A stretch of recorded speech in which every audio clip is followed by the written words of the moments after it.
جنیدالله خدایورف بلوگر توژیک مقیم روسیه که بعد قتل برادرزاده 21 سالش علیرضا به تاجیکستان برگشته است، روز 17 ایول با نشر یک مراجعتنامه به راهبران تاجیکستان گفت که با ظفرجان نصرالدین گمانبرشونده اساسی در قتل علیرضا روبرو صحبت کرده و از این صحبت به خلاصه رسید که ظفرجان نصرالدین در نقشه قتل علیرضا تنها نبود، بلکه طبق مصلحت پیشکی با خویش و تبار نزدیکش گروهی به او حمله کردند.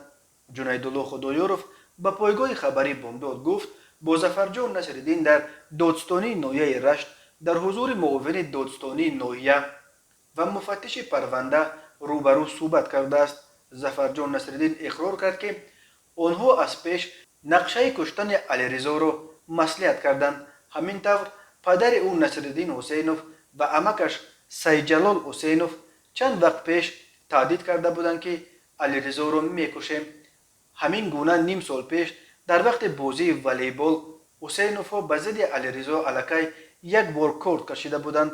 آن وقت بچه های دیهه یشم آنها را خلاص کردند، ولی رجب علی حمیدوف همان وقت زن طلاق خورده است که با همین کارت را میکشیم.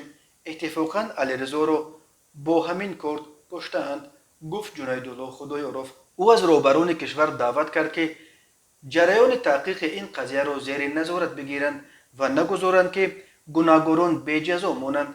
به گفته جنیدالله خدایورف هرچند در قتل علیرضا دست کم 5 نفر اشتراک داشتند، یک نفر ظفرجان نصرالدین این جنایت را به کله گرفته است و دیگران را بعد یک روز از حبس آزاد کردند.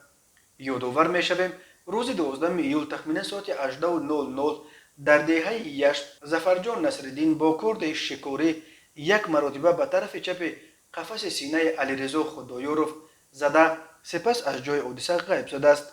وزارت کارهای داخله گفت که او این کشتار را در زمینه خصومت شخصی انجام داده است. علیرضا خدایورف دانشجوی سال دوم رشته حقوق دانشکده آموزگاری رشت را در حالت وزنین به بیمارستان بردند، ولی او در روی کت جراحی جان داد.